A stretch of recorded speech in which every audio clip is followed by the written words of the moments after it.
So today we're diving into a really potent metaphor from our sources. This figure known simply as the Titan. Yeah, it's this huge silent representation of, well, deferred choices, Yeah. right? And the national debt that just keeps growing. Exactly.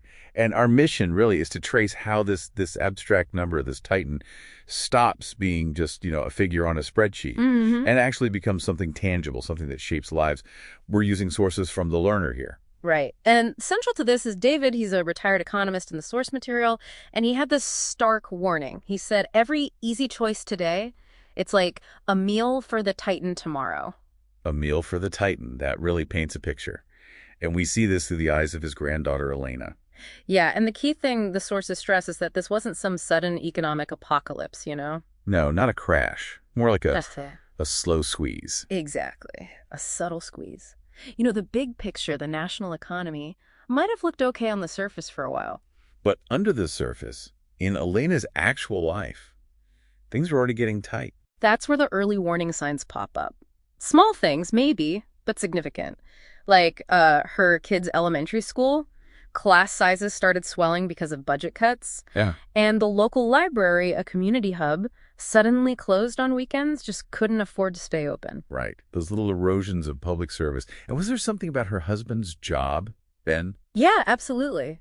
He was in construction, and his work became really unstable. Why? Because those big federal infrastructure projects, they kept getting delayed, perpetually pushed back. Ah, okay. Okay. And behind all these local issues, there was this constant background noise, wasn't there, Hmm. about the national budget? Hmm. That political murmur, as the sources call it, just this growing realization that interest payments on the national debt were eating up more and more of the budget. Mandatory payments, leaving less room for things like infrastructure or schools. Precisely. And that relentless drain, that's what the economist David really zeroed in on with his technical analysis. He saw these dangerous feedback loops starting. Okay, let's get into those. He called them spirals, right? Yeah. What was the first one? The first one is R1, the debt service spiral. Think of it like, well, a snake eating its own tail.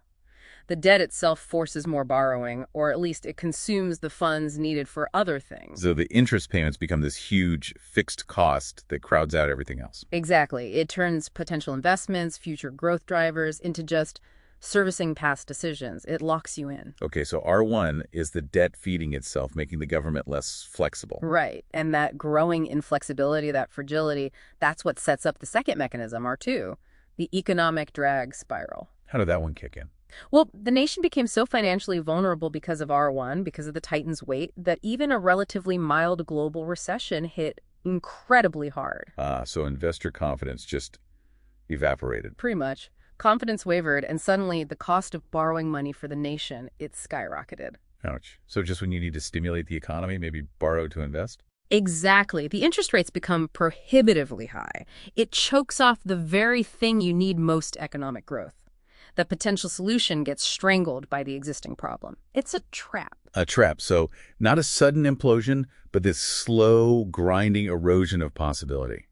That phrase from the sources really hits home. It does. And this leads to what David called the B1 fiscal correction loop. It wasn't really a choice anymore. More like hitting a wall, a brutal necessity. Absolutely. Last resort stuff. And the consequences landed squarely on Elena and her family. Austerity measures were finally enacted, deep ones. Like what specifically? Well, things like cuts to Social Security benefits, which her own grandfather relied on. That lifeline was suddenly less secure. Wow. And remember Elena's dream of sending her daughter Maya to university? Yeah. The university system faced massive cuts, leading to privatization. Tuition just soared completely out of reach. The future she'd planned for Maya, basically consumed by the debt from the past. So the Titan, that abstract number, it literally manifested as, what, a closed library, a smaller Social Security check, an unattainable college education. Exactly. It became the quiet house where dreams couldn't quite take root. It's the weight of past choices pressing down, limiting the future, the inheritor's burden. Mm-hmm. It's powerful how the sources connect that giant abstract concept to such personal, concrete losses. And that connection is driven home in the final lines of David's letter to Elena, his granddaughter. It really makes you, the listener, think. What did they say? He wrote, "We kept telling ourselves that growth would solve it, that the future could handle it. But the future is not an abstract thing. It was you, and now it is Maya. You are the inheritors of our shadow." Wow. The inheritors of our shadow. That really lands. It makes you wonder, doesn't it? What shadow are we creating right now? A heavy question to end on. Indeed. And that concludes our deep dive for today.